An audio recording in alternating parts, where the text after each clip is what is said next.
Coming up in our newscast tonight, the top negotiators of Pyongyang and Washington reportedly began working-level talks. Meanwhile, U.S. President Donald Trump says North Korea must take meaningful steps for sanctions relief and that there could be more such summits, sparking speculation that there would be no final deal in Vietnam. India's Prime Minister is in South Korea. He becomes the first state guest of the nation this year. In time for his visit, business leaders and government officials from the two countries hold a business forum to strengthen bilateral economic ties. Emergency measures will be in effect in select parts of South Korea tomorrow. Measures mainly involve reducing the number of cars hitting the roads. News Center begins now.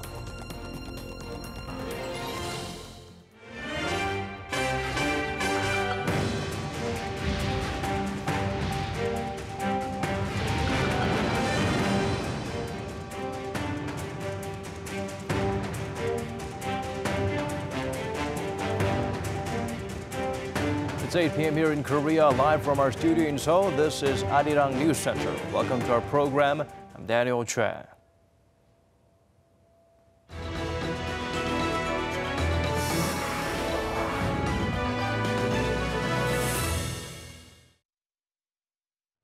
Key negotiators from Pyongyang and Washington went straight to work after they arrived in Hanoi yesterday. They're believed to have discussed the details for the summit agendas. Let's go straight to our Park Hee-jun standing by with the latest. Hee-jun, it looks like they don't want to waste any time. That's right, Daniel. According to Seoul-based Yonhap News, North Korea and the U.S. held their second round of working-level negotiations today to discuss the agenda for their upcoming summits. North Korea's Special Representative for U.S. Affairs of the State Affairs Commission, Kim Jong-un, was seen entering Stephen Biegun's hotel earlier this afternoon. With Kim was also Kim Sung-hae, head of the Unification Strategy Office at the United Front Department. Now, as you already mentioned, they kicked off their talks right after they both arrived yesterday. It was their first meeting in 2 weeks. When they met in Pyongyang, Kim and Biegun reportedly discussed the North shutdown of its Yongbyon nuclear complex and Washington's corresponding measures, that is, setting up a joint liaison office, declaring an end to the Korean War, and the easing of sanctions. And Biegun revealed afterwards that they did set the summit agenda, but have yet to decide on the details, and they're believed to have focused on just that today. Well, only a week remains until the second North Korea-U.S. summit, and to ensure the success of a high-stakes meeting, the two sides will have to get down to the most detailed aspects of the agendas. And they'll have to make substantial progress on drafting a joint statement for the Hanoi Declaration to be adopted by Kim Jong-un and President Trump. Daniel? All right, thank you for those updates, Hee-jun. We appreciate it. U.S. President Donald Trump plans to hold more meetings with his North Korean counterpart even after their Hanoi summit set for next week. But when it comes to lifting sanctions, he is demanding Pyongyang take meaningful steps. Lee Ji-won shares with us his remarks.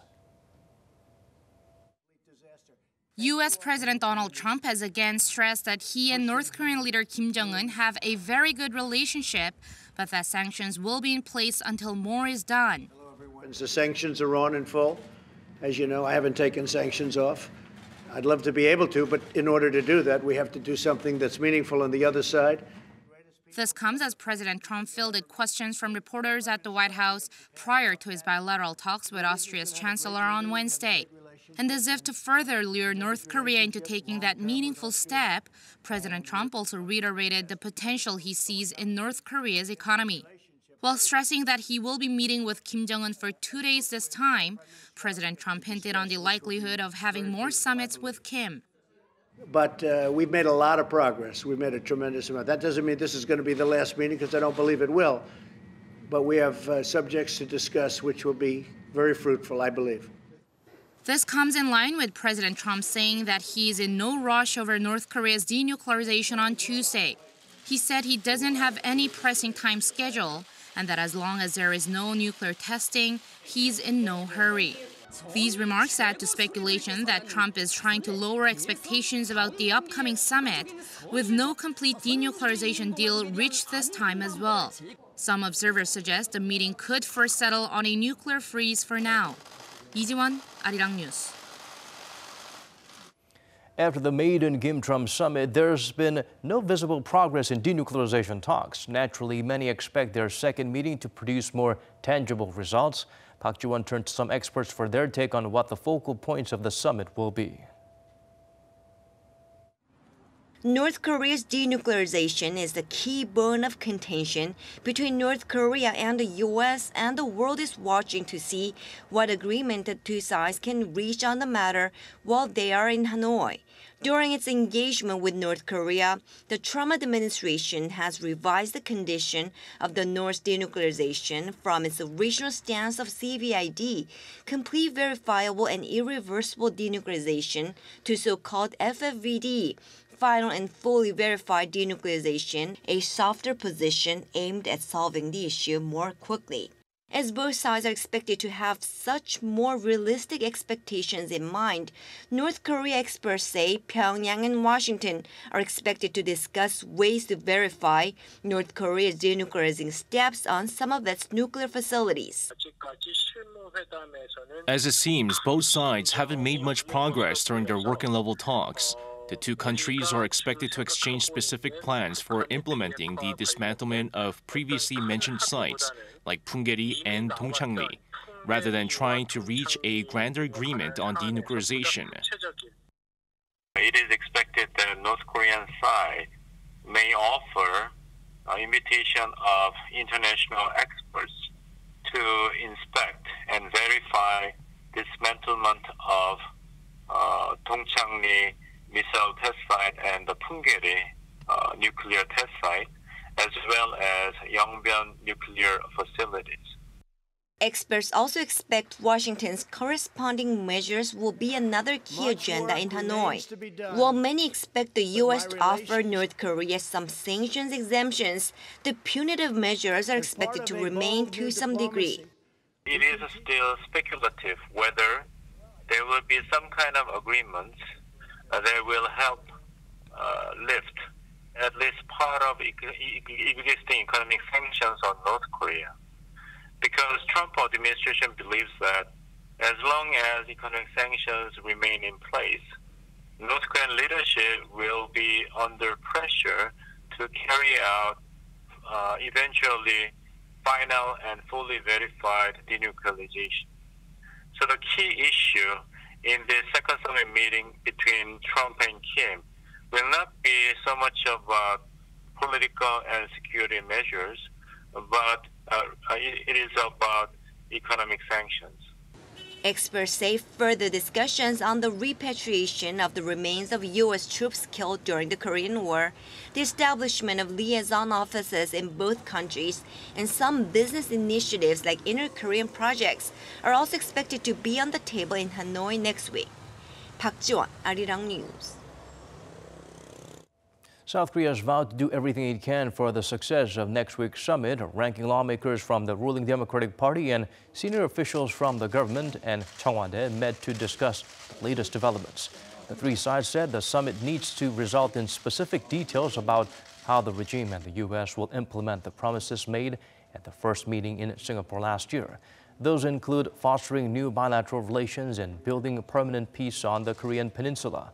They added Seoul and Washington are staying in close touch about related developments. The participants also mentioned that South Korea will take follow-up measures based on the summit's outcome and actively carry out its agreements with the North. Seoul has reportedly discussed with Washington that inter-Korean economic cooperation can be an option to provide sanctions relief to Pyongyang. The government has high hopes that cross-border exchanges will proceed further after the Hanoi summit. For details, let's turn to our Oh Jung-hee.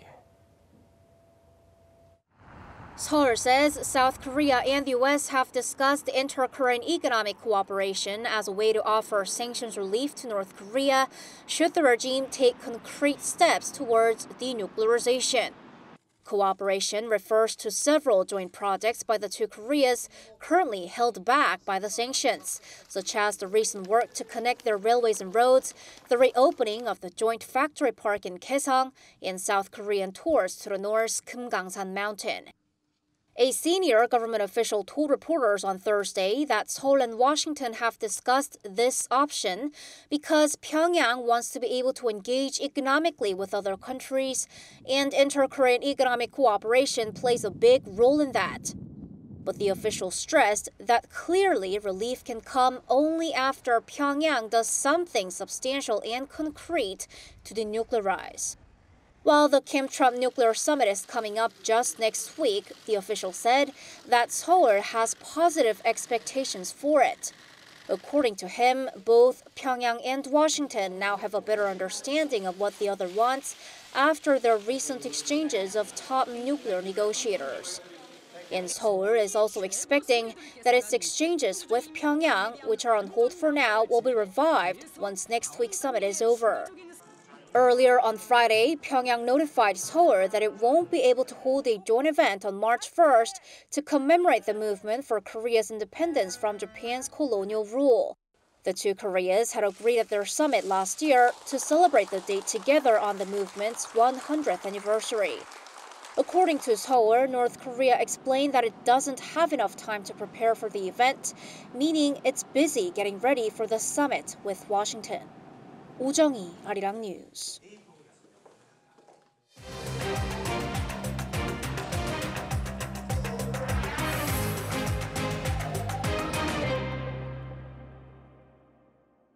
A Korea-India business symposium was held today. Participants from both sides vowed to enhance economic cooperation. Kim Jae-sung has the highlights from that session. Around 400 business leaders and government officials from Korea and India gathered at a business forum on Thursday to strengthen bilateral economic ties.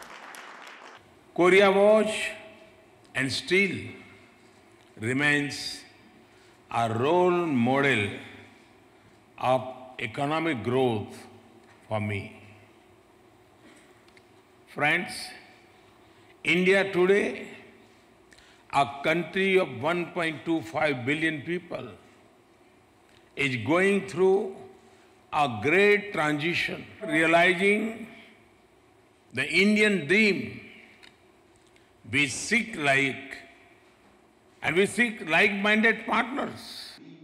Like Korea in the past, Prime Minister Modi said India is also undergoing an economic transformation, moving from agriculture-dominated economy to one led by manufacturing and technology, becoming the world's sixth largest economy with an annual growth rate of 7%. Given India's huge domestic market and improving infrastructure, companies like Samsung Electronics and Hyundai Motor have not just exported goods to India, but have built factories in the country in recent years. According to the Korea Customs Service, bilateral trade hit $21.5 billion in 2018, with Korea exporting $15.6 billion in 2018, up near 37% from $10 billion in 2010. At the forum, government officials from the two countries also said they hope to move beyond manufacturing and boost cooperation in high-tech industries and startup innovation.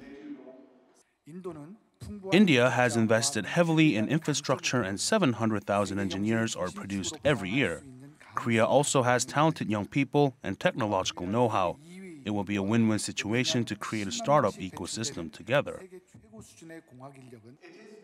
A Korea-India Startup Hub homepage was launched at the forum to share more information and provide more networking opportunities between the two countries. Participants at the forum also emphasized the need to amend the two countries' bilateral Comprehensive Economic Partnership Agreement, or CEPA, which went into effect in 2010, to make more items duty-free and to boost bilateral trade and investment. Negotiations on a revision have been underway since 2016. Kim Jae-sung, Arirang News. India's Prime Minister is Korea's first state guest of 2019, and Narendra Modi arrived in Seoul for a two-day visit. This afternoon, he was with President Moon Jae-in attending the unveiling of a statue of Mahatma Gandhi at a Korean university in light of the iconic figure's 150th birthday.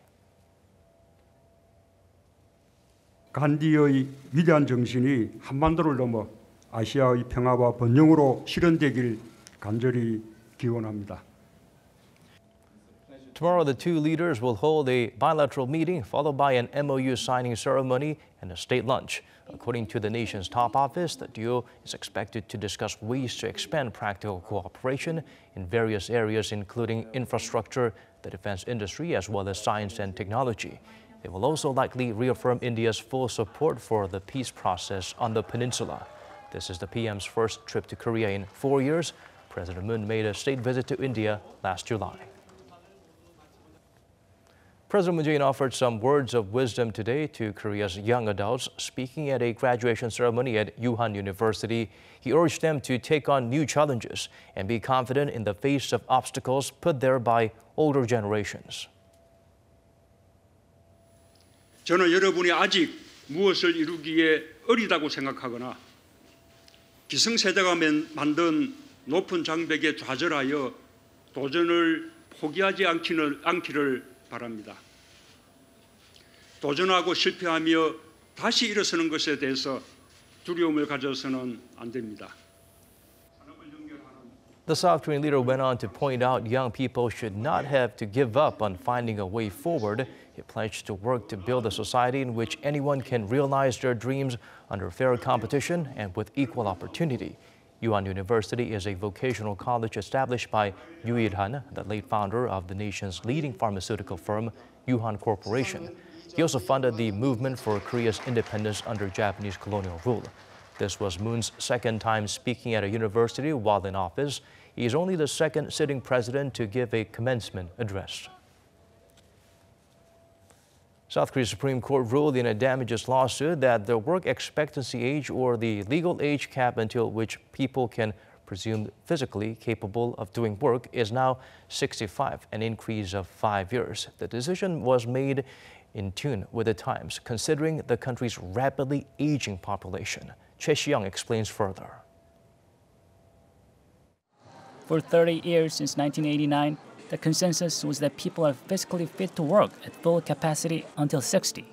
That's what the Supreme Court said at the time, but it has now raised it to 65. The court based its decision on changing social and economic conditions.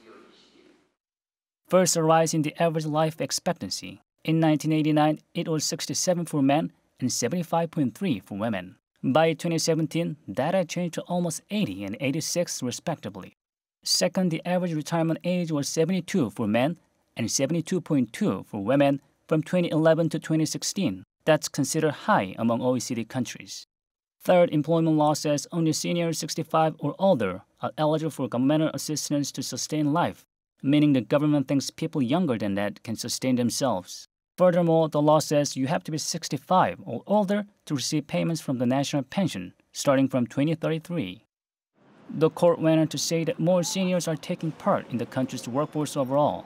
According to Statistics Korea, as of 2017, seniors aged 65 and older make up 14% of the entire workforce. And in 2016, 6 out of 10 seniors aged 60 to 64 had a job. The case the court ruled on Thursday started in 2015, when the plaintiff sued a pool company for the death of their 40-year-old child. The plaintiff wanted compensation on the assumption that the child would have lived and worked until the age of 65. A lower court ruled that it should be 60, but the Supreme Court sided with the plaintiff. Choi Si-young, Arirang News. Seoul's finance chief announced new ways to expand the win-win type local job project. This comes after such a model was used in Gwangju. Hong Yoo outlines what they are. Korea will look for 2 to 3 more regions to apply its win-win type local jobs model, which has already been implemented in Gwangju. Also known as the Gwangju Job Project, it comes on the heels of Hyundai Motor's agreement with the city of Gwangju back in January to set up a joint venture with the city and build a car manufacturing facility. Manufacturing and service industries located outside the Seoul metropolitan area can be eligible for this project regardless of their size. The plan is to create customized jobs by inducing mutual cooperation among local economic players away from the central government-led employment policy. The local and central governments will provide various incentives such as subsidies and tax benefits to participating firms. Finance Minister Hong Nam-gi said the win-win type local job project will be a new breakthrough to Korea's economy. Experts and local government officials will deliberate and evaluate new regions where the model could be implemented. A detailed manual regarding this new model will be released around early March. Hong Yoo, Arirang News. Samsung Electronics unveiled its highly anticipated first foldable smartphone. A grand event was held in San Francisco to introduce the impressive device along with other new flagship models. Oh Soo-young takes us there. Samsung Electronics has launched one of the world's first foldable smartphones and its new flagship lineup at its highly anticipated Unpacked launch event. at a convention in San Francisco on Wednesday. All eyes were on the Galaxy Fold, the first bendable smartphone to be released by the company. The 7.3-inch Infinity Flex display can be folded hundreds of thousands of times without wear and tear, according to Samsung, which took 7 years to develop the technology. When folded, a second display measures 4.6 inches. The phone also features 6 cameras. Samsung's flagship Galaxy S10 models are also set to break the conventions of smartphone technology. The flagship models S10 and the 1TB S10 Plus feature the world's first ultrasonic fingerprint sensor, which will come almost bezel-free and with a triple-lens camera setup on the rears. A 5G-ready version of the phone was also revealed, along with a simpler S10e model. But the question is whether consumers will be convinced, as the new models come with hefty price tags, the foldable device set to retail for a staggering $1,980. The pricing seems to be a sensitive issue given the global economic slowdown as well as growing competition from low-cost brands like Huawei. But consumers these days rave about user experience, and the new and improved Galaxy S10 features deliver. Also, the foldable phone is set apart as a new, innovative product that pleases aesthetically and technologically. Industry tracker Counterpoint Research projects the latest Galaxy series will top 40 million sales within its first year on the market, about 5 million more than the previous S9 version. In South Korea, Galaxy S10 handsets will hit the shelves on March 8th, with pre-orders starting Monday. The 5G will be released near the end of March and the Galaxy Fold in late April. Oh Soo-young, Arirang News. Data show income gap among the haves and have-nots widened during the 3 months leading up to last December. This is mainly due to the worsened employment conditions in Korea. Kim Ji-yeon helped us look beyond the numbers. Income disparity continues to grow in the nation. According to data released by Statistics Korea on Thursday, nominal income among households in the bottom 20% income bracket is found to have sharply decreased by nearly 18% compared to the same period the previous year, to record $11,000 during the fourth quarter of last year. That's far less than the national monthly average of nearly $41,000. Meanwhile, monthly income among households in the top 20% income bracket rose by more than 10% on year to record nearly $83,000 in the fourth quarter of last year. Real income, which takes into account inflation rates as a whole, rose for the 5th consecutive quarter in Q4 last year by nearly 2% compared to that of Q4 of 2017. The gap in disposable income also widened during the fourth quarter of last year. Disposable income among the bottom 20% income bracket dropped by more than 8% on year to around $7,300, while that of the top 20% income bracket soared by more than 9% on year to record $40,000. The worsened job situation last year, particularly among temporary employees, is seen as the main reason for the widening disparity in income. The official also attributed the sharp income drop among the bottom 20% income bracket to a base effect during the fourth quarter of 2017, when the government's $3.7 billion supplementary budget on job creation took effect. Kim Ji-yeon, Arirang News. South Korea is once again plagued by fine dust. Several cities and provinces will be under emergency measures on Friday to help get rid of the pollution. Those will affect Seoul, the surrounding province of Gyeonggi-do, and the city of Incheon. Also, the provinces of Jeollabuk-do, Gangwon-do, Gyeongsangbuk-do, and the cities of Daejeon and Ulsan. These measures ban the driving of old diesel vehicles over 2.5 tons from 6 a.m. to 9 p.m. Government employees will have to leave their cars at home if their license plate ends with an odd number. Also, people are urged to stay indoors and wear a mask with a filter if heading outside.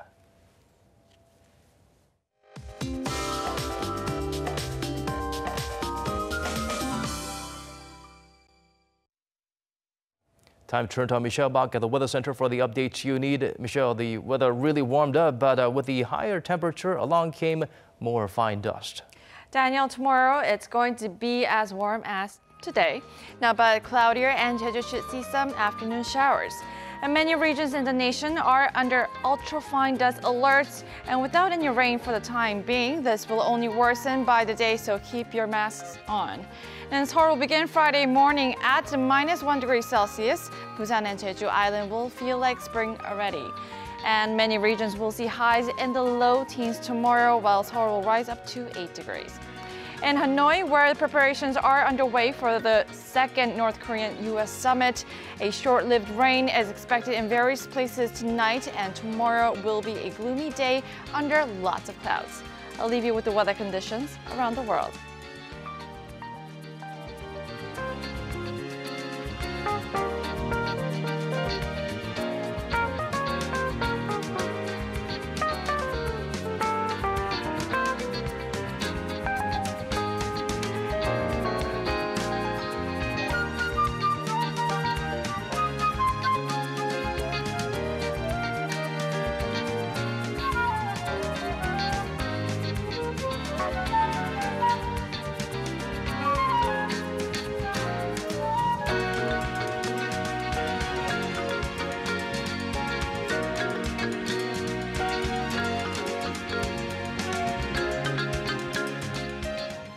That's all we could pack into tonight's edition of Arirang News Center. As always, thanks for staying with us.